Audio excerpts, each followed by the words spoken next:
श्री गणेशायन में ऊर्जाओं का खेल में आप सबका स्वागत है। नमस्कार।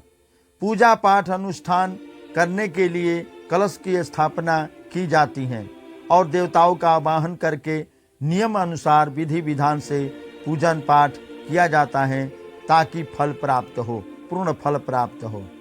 शास्त्रों वेदों के अनुसार यदि कलश स्थापन और पूजा पाठ अनुष्ठान किया जाए पूर्ण फल प्राप्त होता है, उसमें कोई संदेह नहीं रह पाता है।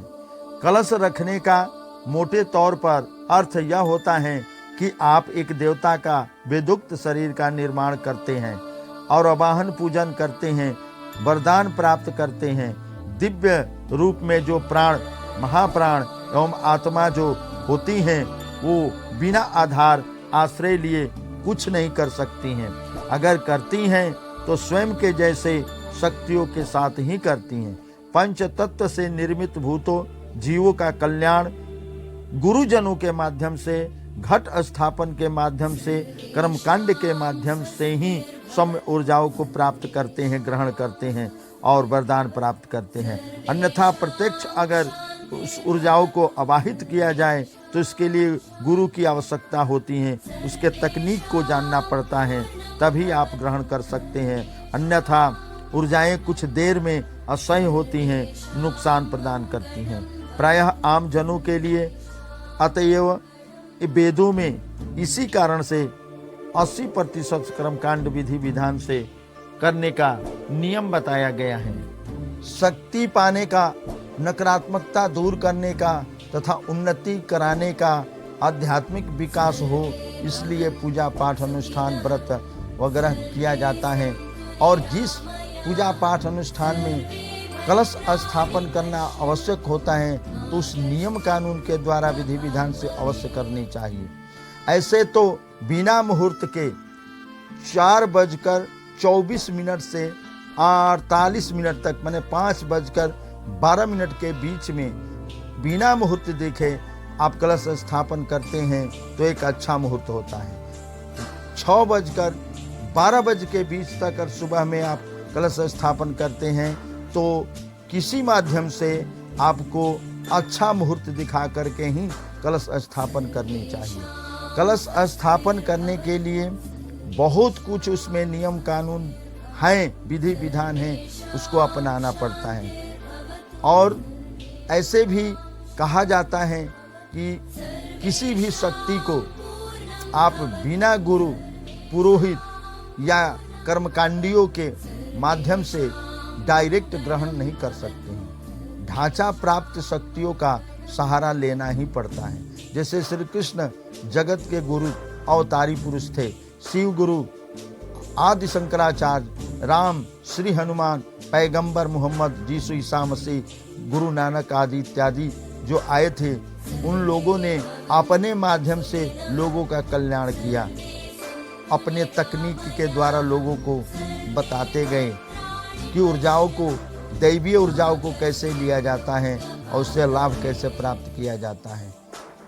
अब सनातन धर्म में कई राहें, कई तरीके, कई उपाय बताए गए हैं।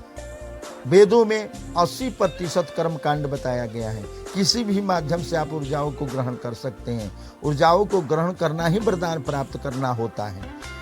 पर मैं बता देता हूँ कि यदि 3 पीढ़ियों से अधिक वंश परंपरा आपकी सनातन में है, सनातन को मानते आ रहे हैं, धर्मों के अनुसार ही शक्तियों का ग्रहण करना चाहिए। अन्यथा डीएनए में रसी बसी 3 पीढ़ियों की शक्तियों में विस्फोट हो जाता है। अगर किसी अन्य विधर्मी के बताए हुए कर्मकांड के अनुसार अगर ऊर्जाओं को ग्रहण करते हैं तो विकृति होने की संभावनाएं अधिक बढ़ जाती हैं। इनके बारे में चर्चा आगे मैं वीडियो में करूंगा, लेकिन पहले मुख्य बिंदु पर मैं इस वीडियो में जिस मकसद से, जिस विषय को लेकर के मैं इस वीडियो को बना रहा हूं, इसके बारे में मैं बता देता हूं। कलश स्थापन से संबंधित बात मुझे बताना है। पहला शर्त है कि कलश पूजा विधि जो मैं बताने जा रहा हूं उसमें कुछ नियम है जिसको प्रायः आप सभी को पालन करना होता है, सभी पालन करते ही हैं। पहला, सर्वप्रथम सवा हाथ अथवा जितनी जगह की जरूरत हो उनके अनुसार भूमि शोधन करके पवित्रता कर लें और उसको अच्छे ढंग से साफ सुथरा कर लें। दूसरा, वेदी का निर्माण कर अष्टदल कमल बनावे, उस पर जौ, तिल, कंगनी, मूंग, चना, सावा, उड़द, इन 7 अन्नों को उस पर बिखेरे। कलश के नीचे जो कमल अष्टदल कमल है उसके बीच में रखे।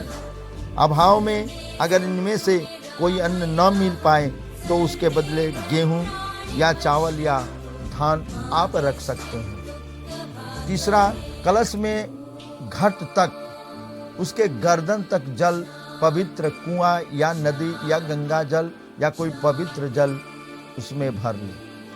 चौथा, गर्दन में गाय गोबर का 2 अंगुष्ठ बराबर लंबा आकृति बना करके साट दे।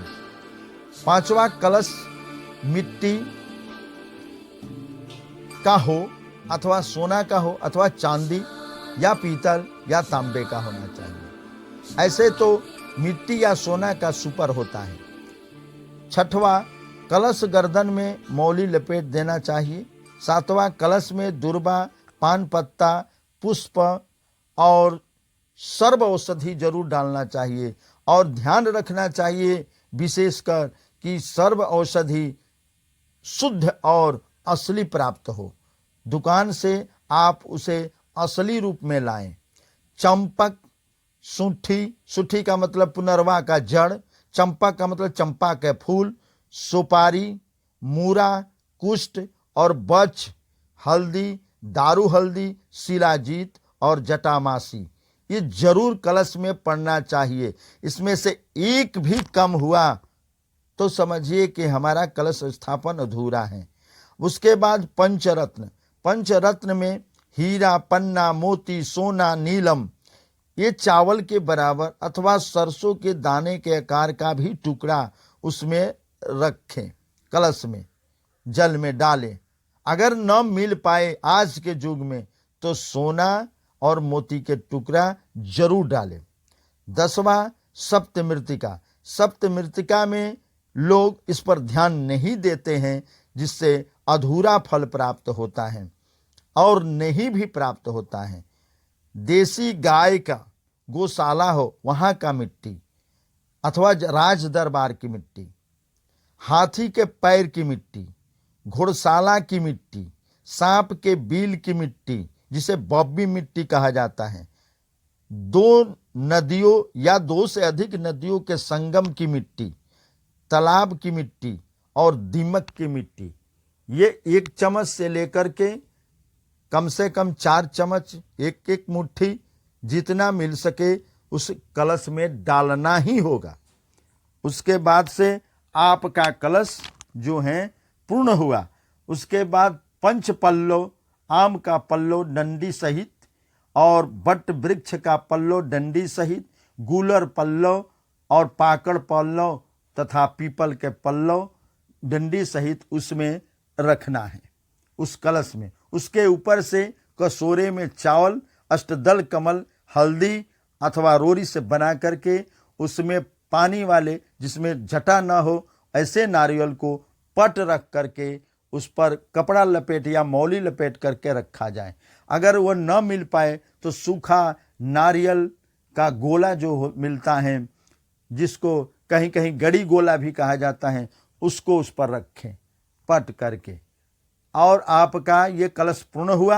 आप किसी भी देवता, वरुण देवता और जिस देवता का अनुष्ठान करना हो आप वाहन कीजिए, चाहे आप जैसे अपनी भावनाओं द्वारा या वेदों द्वारा बताए गए मंत्रों द्वारा अथवा तांत्रिक संस्कृत में लिखे गए मंत्रों द्वारा आप वाहित करके पूजन पाठ कीजिए। जैसे अतिथि सत्कार किया जाता है उसी प्रकार से पंचमोपचार, दसमोपचार, षोडशोपचार, एक विंशति उपचार अथवा जैसे हो आप उस पूजन को संपन्न कीजिए और शुद्धता बनाए रखें। आसपास में अनर्गल बात किसी तरह का नहीं होनी चाहिए। पूजा समाप्त हो और अगले दिन भी अनुष्ठान बाकी हो, उसके बीच में उस घर में किसी तरह का दूसरी तरह की आवाज़ या किसी तरह का बातचीत नहीं होनी चाहिए। नहीं तो वह जल जो है वह बड़ी तीव्र गति से आपके आवाज़ों को, आपके वाणियों को, आपके ऊर्जाओं को अवशोषित करता है, ऑब्जर्व कर लेता है।